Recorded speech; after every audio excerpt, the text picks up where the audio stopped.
Have you ever thought of salvation as the ultimate get-out-of-jail-free card, but for eternity? Welcome to Christianity Unmasked, where we delve into the deep mysteries of faith with a dash of theology and a generous serving of grace.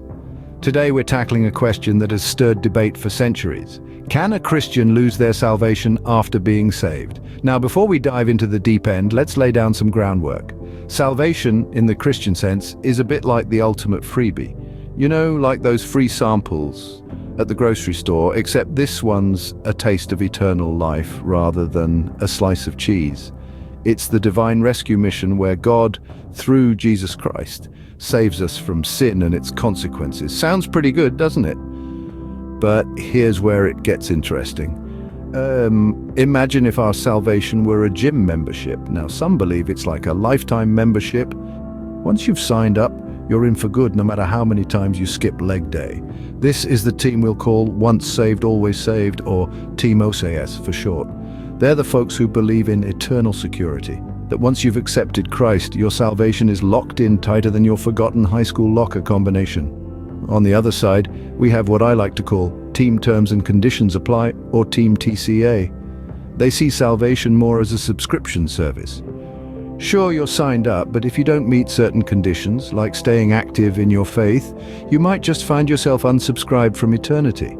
So where do you stand in this theological tug-of-war? Are you team once saved, always saved, firmly believing in your eternal gym membership? Or are you team terms and conditions apply, diligently reading the fine print of your spiritual subscription? Well, stick around as we explore both sides of the coin in this divine debate. Ever lost a sock that somehow always finds its way back to you? Some believe our salvation works the same way. Let's dive into the warm, cozy world of eternal security, a theological concept that's as comforting as your favorite pair of socks. This belief, also known as once saved, always saved, or the acronym we'll be using, OCS, argues that once a person has accepted Christ as their Savior, their salvation is secured for eternity. No returns or exchanges necessary. Imagine salvation as a sock, your favorite one, unique and precious. You've bought it, it's yours. Now, you might misplace it, forget about it, or even toss it in a fit of spring cleaning enthusiasm, but no matter where it ends up, it's still your sock. That's OSAS in a nutshell. Or, should I say, in a sock. As delightful as this concept might sound, it's not pulled out of thin air or a sock drawer. It's rooted in solid theological ground. Many who subscribe to OCS point to verses like John 10:28, where Jesus says, "I give them eternal life, and they shall never perish. No one will snatch them out of my hand." It's like Jesus is the ultimate sock drawer, holding on to us no matter how much we wriggle or stray. Of course, like any good sock, this belief has its pair of counter-arguments. Some folks ask, what about free will? Can't we choose to walk away from our salvation? Well, the OSAS camp would argue that while we certainly have the freedom to walk away, our choice doesn't change God's decision to save us. It's like your sock deciding it doesn't want to be a sock anymore. It can think it's a glove, a hat, or even a fashionable pocket square. But at the end of the day, it's still your sock. Another common question is, doesn't this belief encourage sinful behavior? If we're saved no matter what, why bother being good? This is where our sock analogy gets a little stretched, but stick with me. If you love your sock, you're not going to intentionally stain it, tear it, or let your dog chew on it. Similarly, if we truly appreciate our salvation, we'll strive to live in a way that honors it, not abuses it. Of course, there are those who take the once saved, always saved concept and run with it, treating their salvation like a free pass to do whatever they want, like using their favorite sock as a coaster. But that's a misunderstanding of the concept, not a flaw in the concept itself. It's not about having a license to sin, but about the assurance of God's unchanging love and grace. As reliable as that sock that always finds its way back to your drawer. In the end, the OCS belief is about resting in the assurance of God's promise, as comforting as slipping on your favorite pair of socks on a cold morning. It's about knowing that even if we falter, fail, or lose ourselves, we're never truly lost to Him. Our salvation, like that loyal sock, is always there waiting for us. So if you're on Team OSAS, your salvation is like that stubborn sock that never truly gets lost. Ever signed up for a free trial and forgot to cancel? Suddenly you're not saved from that monthly charge anymore.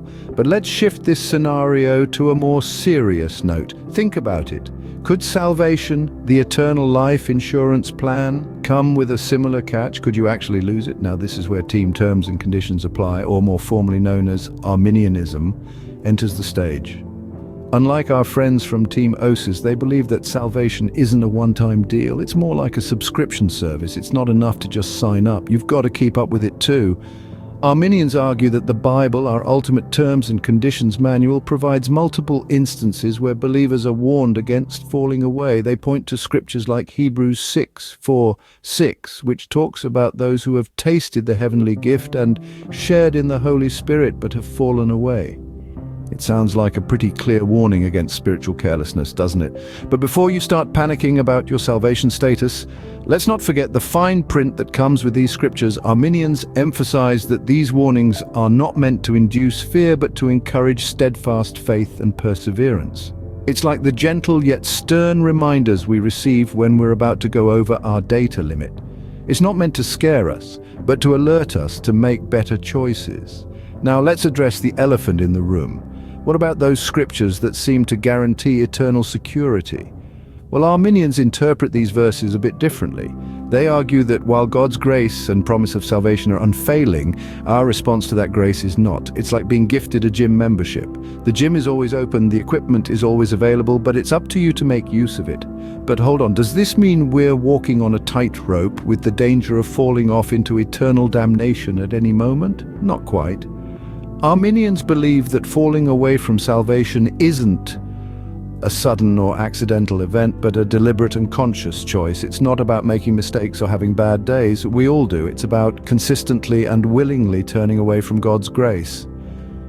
So, if you're not on Team OSAS, keep an eye on those terms and conditions. But remember, salvation isn't about living in fear or constantly checking your spiritual pulse. It's about growing in relationship with God, making the most of His grace and not taking it for granted. So can you lose your salvation? Well, it depends on who you ask. But no matter which theological camp you pitch your tent in, remember, keeping the faith isn't just about securing a spot in heaven. It's about living out a vibrant, dynamic relationship with God right here and now. After all, isn't that what the Christian journey is all about? Opening. Theology can be like a family dinner where everyone has different tastes but still enjoys the meal together. You know how it is at family dinners, right? Uncle Bob insists that his steak should be cooked medium rare, while Cousin Sally thinks anything less than well done is practically raw. Yet they both enjoy the meal together, respecting each other's culinary tastes. In a similar manner, the theological world is a large dining table with different views and interpretations, all part of the same family of faith. Now, let's think about our topic of the day, salvation. It's like the main course of our theological dinner. Some of our family members firmly believe in the once saved, always saved doctrine. They're like those who are convinced that once the steak is on the plate, it's there to stay. No matter how much you jostle the plate or how clumsy you are with your cutlery, that steak isn't going anywhere. On the other hand, we have relatives who subscribe to the conditional security view. They see salvation as a delicate souffle, something that requires continuous care and attention. A sudden jolt, a lack of continued heat, and poof, it collapses. But here's the thing, just like at any family dinner, there's common ground to be found. Both camps agree on the fundamental premise, the importance and necessity of salvation. They both believe in the transformative power of faith in Christ. It's like agreeing that no dinner is complete without a main course, whether it's steak or souffle. Now, how do these differing views on salvation impact our daily life and faith practice? Well, let's imagine for a moment. If you're on team once saved, always saved, you might approach your faith with a sense of security, knowing that your salvation is like a rock, firm and unshakable. It's like having a lifetime membership to the Eternal Life Club. And no matter what, your name stays on the list. But what if you're on team conditional security? Well, you might be vigilant, constantly checking your spiritual temperature, making sure you're on the right path. It's like having a monthly subscription to that Eternal Life Club. You need to make sure you're up to date with your dues and that you're not breaking any club rules. And here's a humorous thought. Imagine if our spiritual lives were like a family WhatsApp group. Regardless of our views on salvation, we're all trying to stay in the group, right? We're all trying to avoid that dreaded notification. You were removed from the group. So whether you believe in eternal security or conditional security, we all have the same goal: staying in the family of faith, staying in the group. But let's remember, just like at a family dinner, it's essential to respect and understand each other's views. You might prefer steak and I might prefer souffle, but at the end of the day, we're all part of the same family. We're all seated at the same table, part of the same conversation. And that's the beauty of theology, the beauty of faith. It's diverse, it's dynamic, and it's all part of the journey. So as we navigate this theological dinner, let's remember to listen, to learn, and to love. Let's remember to pass the salt when someone asks for it, to share the bread, and to always save room for dessert. Because at the end of the day, it's not just about the main course, it's about the entire meal, the entire experience. It's about the laughter, the conversations, the disagreements, and the moments of understanding. That's what makes a family dinner memorable, and that's what makes our faith journey meaningful. Closing. Whether you're Team OSAS or not, we're all trying not to get kicked out of the family WhatsApp group. So can Christians lose their salvation? It might be a bit more complicated than losing your car keys, but don't worry. We've been taking a deep dive into this theological conundrum, and we're about to wrap it all up in a neat little package, or as neat as complex theological debates can be anyway. Let's do a quick recap, shall we? We kicked off by understanding what salvation is, the ultimate get-out-of-jail-free card, but for eternity. We then explored the two main camps in the salvation debate. Team once saved, always saved, who believe in eternal security, and team terms and conditions apply, who argue for conditional security. Each side has its own scriptural interpretations and theological arguments, and we've tried to unpack them in a way that's both enlightening and entertaining. Remember the eternal sock? The one that, no matter how often you lose it, always finds its way back to you. That was our metaphor for eternal security. Just as the sock keeps returning, Team OSAS believes that once you're saved, you're always saved. No matter how often you stumble or stray, you can't lose your salvation. Then we flipped the coin and looked at the other side. Conditional security. Remember that free trial you forgot to cancel? Suddenly you weren't saved from that monthly charge anymore. Similarly, Team Terms and Conditions Apply believes that salvation isn't a one-and-done deal. It's a relationship that needs ongoing commitment. If you break the terms and conditions, if you turn away from your faith, you might just find that your free trial of salvation has expired. But despite the differences, there's also plenty of common ground. Like a family dinner where everyone has different tastes but still enjoys the meal together, both camps agree on the central importance of faith and grace.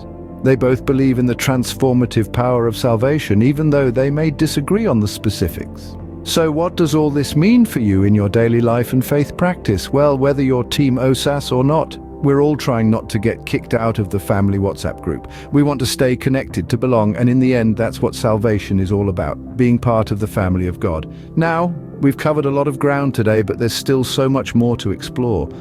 This debate has been going on for centuries, and it's not likely to be resolved anytime soon, so grab your theological shovel and start digging. Whether you're a seasoned theologian or a curious newcomer, there's always more to learn, more to understand. And remember, theology isn't just about intellectual debates, it's about how we live our lives, how we relate to God and to each other. So, as you explore these deep questions, don't forget to also live out your faith in practical, tangible ways. Be kind, be generous, love your neighbor. After all, as the saying goes, actions speak louder than words. Or in this case, louder than theological debates. So whether you're Team OSAS or not, remember to hold on to your salvation receipt. You never know when you might need it. And while we're on the subject, try not to lose your car keys either. Trust me, it's a lot easier to find your salvation than to find those pesky keys. Well, that's all for today, folks. We've journeyed through the complex terrain of salvation, discussed the importance of lost socks and forgotten free trials, and hopefully learned a thing or two along the way. Thank you for joining us on this theological adventure. Thank you for watching this episode of Christianity Unmasked. Until next time, stay saved, or at least try not to lose it.